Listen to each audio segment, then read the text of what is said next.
السلام عليكم ورحمة الله وبركاته. الحمد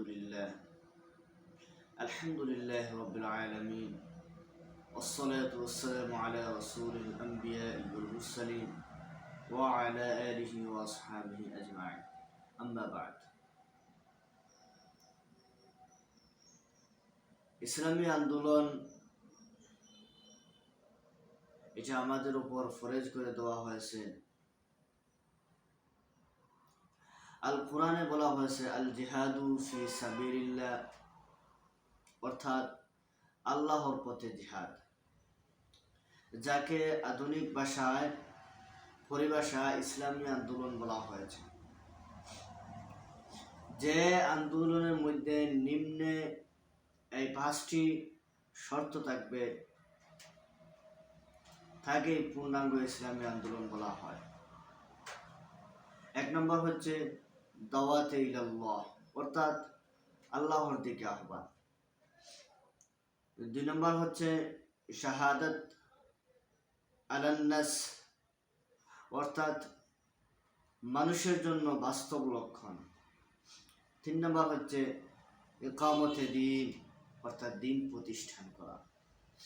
4 নম্বর হচ্ছে আমর বিল মারুফ ওয়া নাহি আনিল মুনকার, অর্থাৎ সৎ কাজের আদেশ এবং অন্যায় কাজের নিষেধ বা প্রতিরোধ, এবং কিতাল ফি সাবিলিল্লাহ, অর্থাৎ আল্লাহর জন্য লড়াই।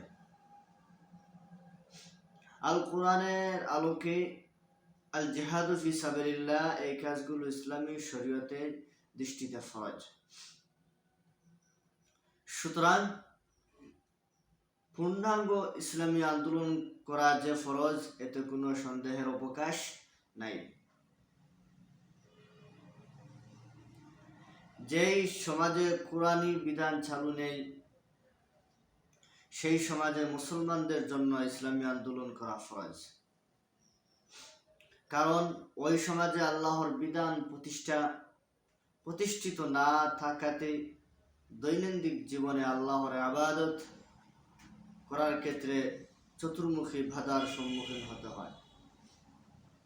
এই জন্য ইসলামী আন্দোলনের মাধ্যমে বড় ফরজটি আদায় করলে অন্যান্য ফরজ আদায় করা সহজ হয়ে যায়।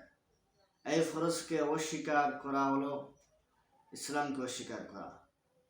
কোনো ব্যক্তি যদি এই ইসলামী আন্দোলনকে অস্বীকার করে, তাহলে সে একটি ফরজকে অস্বীকার করলো, আর এই ফরজকে অস্বীকার করা হলো মানে ইসলামকে অস্বীকার করা। আল্লাহ পাক রব্বুল আলামিন কুরআনুল কারীমে বলেছেন, ওয়াজাহিদু ফি সাবিলিল্লাহি হাক্কা জিহাদি ওয়াজতাবাকুম ওয়া জাআলা আলাইকুম ফিদ-দীন মিন হারাজ। আর তোমরা আল্লাহর পথে জিহাদ করো যেভাবে জিহাদ করা উচিত। তিনি তোমাদেরকে মনোনীত করেছেন, দিনের ব্যাপারে তিনি তোমাদের উপর কোনো কঠোরতা আরোপ করেননি।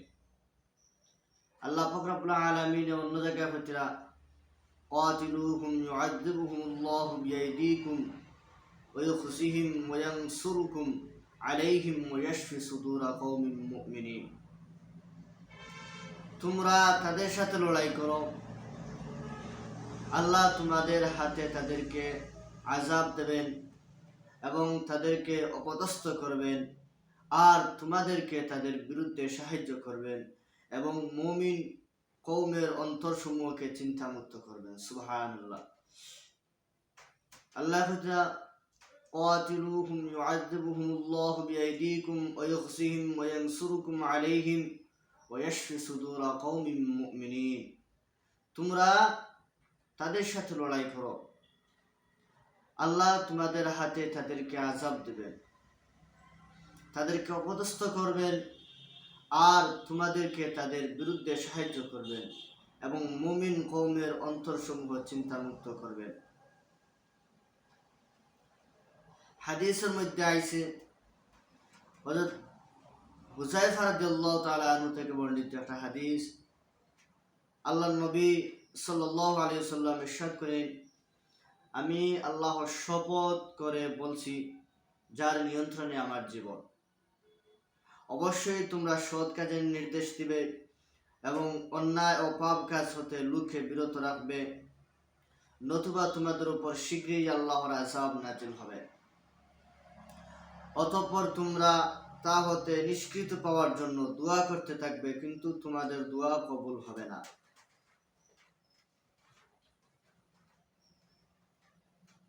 হযরত জাবির ইবনে আব্দুল্লাহ রাদিয়াল্লাহু তাআলা আনহু হতে বর্ণিত, তিনি বলেন, আমি আল্লাহর নবীকে একথা বলতে শুনেছি যে জাতির মধ্যে কোনো এক ব্যক্তি পাপ কার্যে লিপ্ত হয়, আর উক্ত জাতির লোকেরা শক্তি রাখা সত্ত্বেও তা হতে তাকে বিরত রাখে না, আল্লাহ সেই জাতির উপর মৃত্যুর পূর্বে এক ভয়াবহ আযাব চাপিয়ে দেন। নাউযুবিল্লাহি মিন যালিক। জাবির ইবনে আব্দুল্লাহ রাদিয়াল্লাহু তাআলা আনহু হতে বর্ণিত যে তাই নখতিরা নবী করিম সাল্লাল্লাহু আলাইহি সাল্লামের মুখ থেকে তাই শুনছেন, যে জাতির মধ্যে কোনো এক ব্যক্তি পাপ কার্যে লিপ্ত থাকলো আর উক্ত জাতির লোকেরা শক্তি থাকা সত্ত্বেও তার সাথে তার বিরুদ্ধে তার কাছ থেকে কিতা করলো না, শক্তি রাখা সত্ত্বেও তা হতে তাকে বিরত রাখলো না, আল্লাহ সেই জাতির উপর মৃত্যুর আগে এক ভয়াবহ আযাব দিয়ে দেন।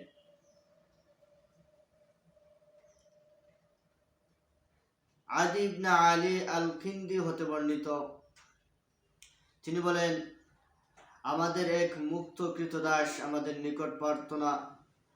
নিকট বর্ণনা করেছে যে সে আমার দাদাকে একথা বলতে শুনেছে যে আমি নবী করিম সাল্লাল্লাহু আলাইহি ওয়াসাল্লামকে বলতে শুনেছি, আল্লাহ কখনো বিশেষ অপরাধমূলক কাজের কারণে সাধারণ লোকের উপর আযাব নাযিল করেন না, কিন্তু যারা সাধারণ লোক তারা যদি তাদের সম্মুখে প্রকাশ্যভাবে পাপ কাজ অনুষ্ঠিত হতে দেখে এবং তারা এর প্রতিবাদ করতে এটি বন্ধ করতে সক্ষম হওয়া সত্ত্বেও তা বন্ধ না করে কিংবা প্রতিবাদ না করে, তাহলে ঠিক তখনই আল্লাহ তাআলা সাধারণ ও বিশেষ লোক সকলকে এই আযাবে নিক্ষেপ করেন।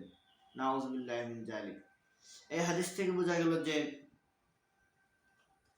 যদি কোনো ব্যক্তি অপরাধ করে আর অপরাধ করার পরেও যদি তার বিরুদ্ধে কোনো মানুষ, কোনো সাধারণ লোক যদি তার বিরুদ্ধে প্রতিবাদ না করে এবং এটি বন্ধ করা সক্ষম হওয়া সত্ত্বেও যদি সে এটি প্রতিবাদ না করে, তাহলে আল্লাহ পাক রব্বুল আলামিনের হইতরা মুহাম্মদ রাসূলুল্লাহ সাল্লাল্লাহু আলাইহি সাল্লামের হইতরা, তাহলে ঠিক তখনই আল্লাহ তাআলা সাধারণ ও বিশেষ লোকদের জন্য সকলকেই এই আযাবে নিক্ষেপ করেন। আসুন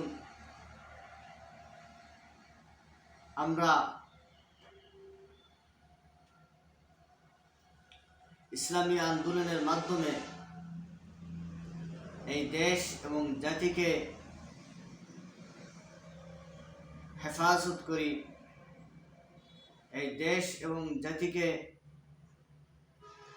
ইসলামের ছায়াতলে আনার চেষ্টা করি, সৎ কাজের আদেশ দেই, নিষেধ কাজ থেকে বিরত রাখার চেষ্টা করি। আল্লাহ পাক রব্বুল আলামিন আমাদেরকে তৌফিক দান করুক। আখির দাওয়ানা আলহামদুলিল্লাহি রাব্বিল আলামিন।